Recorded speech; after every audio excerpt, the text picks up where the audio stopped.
It's not about how many hours we work, it's about how much value we put into those hours. This is said by Jim Rohn.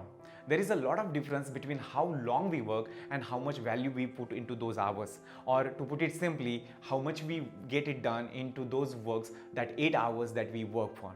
Many people say that they work for 10 hours, they work for 12 hours, but they do not finish their work that is planned for that day or the task that they have planned for that day. And this happens most of us.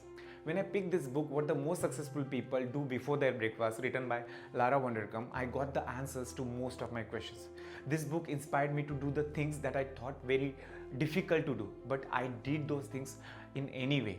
We always say that 24 into 7, but even if it is very simple, nobody does the calculation to find out how much actually is 24 into 7. If you see that 24 into 7 is 168, it means we have total 168 hours in a week.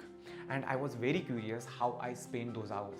So to understand that, I started keeping the time diary to log how I spend my full 168 hours in a week. In her book, Lara Vanderkam argues that successful people purposefully use their mornings to focus on the things those are important but not urgent. The things like nurturing your career, nurturing your relationship, and nurturing yourself or your personality. And if you're not using your mornings, well, the solution is often to be found in how you spend your rest of the day. I was pleased to realize that my schedule sticks to this principle. I use early mornings to write, do some reading, and review my days and week's priorities in my planner. Before keeping the time diary, I thought I was doing pretty well and using my time wisely. But that's not the whole story. After keeping the time diary, what I found was the reality was completely different. In December 2020, I began to keep a time diary and I recorded my 168 full hours in 38 minutes of increment. In her book, Lara Vanderkam suggests that to record either by 15 or 30 minutes of interval. But I thought 15 minutes would be difficult, so I recorded with 30 minutes of interval. Before the time log, I was confident that I am taking enough sleep, I am spending less time on social media. In a day, I'm spending at least 3 hours for reading and I am using my mornings wisely and productively. But the reality was completely different.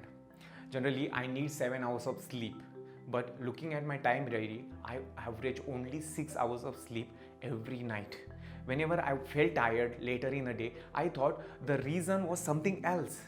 But the actual reason was lack of sleep, which I considered was not the root of the problem. When I observed my reading time and the time I spent on social media, I was actually shocked. I was shocked because I thought the reading time I have averaged in a day was 3 hours every single day. But in reality, the dedicated time block for reading was average only 1.5 hours every single day. And the reason was whenever I was using the digital medium to read, either my phone or laptop, I was getting distracted and I wasted a lot of time checking the notification. And I also discovered a good thing that whenever I used a book to read, I was more focused and spent more time on reading rather than just answering the notification and using the social media. After keeping the time block or time diary, another important thing that revealed to me was I consistently stay up too late. I thought I was going to the bed at the right time, and for that matter, it was right. But some activities such as checking the notification, surfing on the web or on the Amazon or reading one more chapter was keeping me up. And frankly, I wasn't surprised by these results. What did surprise me was the direct correlation between staying up too late, doing not so important stuff, and waking up too late in the next morning and devote meaningful time to the important task. And since I was thinking that I'm taking enough sleep, which was completely wrong, I would drag myself out of the bed or even on too little sleep and pushing myself to do the stuff in the morning, but only for the few days. After that, my body rebels. But I didn't realize these all reasons before I logged my time. I was just thinking that I am doing everything on the time. My time diary showed me the high price that I paid for staying up too late and pushing myself on too little sleep. Another important thing that discovered to me after keeping the time diary or logging my time was whenever I was doing the focused work, whenever I thought that I'm giving the full focus, full concentration to some important task, what I thought was I was more focused and working on that particular thing. But in reality, I was distracted so many times. And that actually helped me to improve my focus and improve my productivity. I learned that how much an impact spending a couple of hours in analyzing and finding how I spend 168 hours have in my life.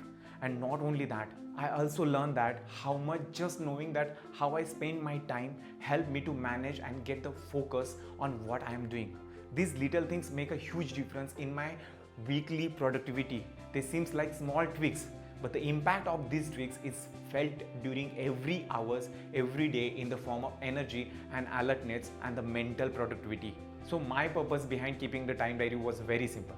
I just wanted to know that why my productivity was too low. Even after planning and making a to-do list, what was that reason? So I tracked the activities that take up most of my time. And as I said in the beginning, if you feel less productive and if you feel there is always lack of time to finish your work or to finish your task, I feel you should try this. When you track your time, it will reveal you that the most and least productive times of your day. You will understand the activities that can combine to make more efficient use of your time. And when you will complete the tracking of 168 hours, you can do it for 1 week or 2 weeks, that doesn't matter. But I feel that you should try for more than 2 weeks, or 2 weeks is enough. But when you will do that, you will have a huge amount of important information to work with. You will be able to make a plan that allow you to keep or to work more efficiently and increase your productivity and reduce your stress level. So when you will complete the tracking of 168 hours, that you can do it for 1 week, 2 week or 3 weeks. I prefer 3 weeks is better. So you will have a huge amount of data and information to work with. You will be able to make a plans that allow you to work more efficiently, to increase your productivity and reduce your stress level. So you will understand where you are spending your most of the time. And even like me, if you feel that you are using your most of the time wisely, or you are the one who feels that you spend enough time on studying, reading or working on your project, whatever that is, it doesn't hurt to track. Without tracking, you will not understand how you are spending your time.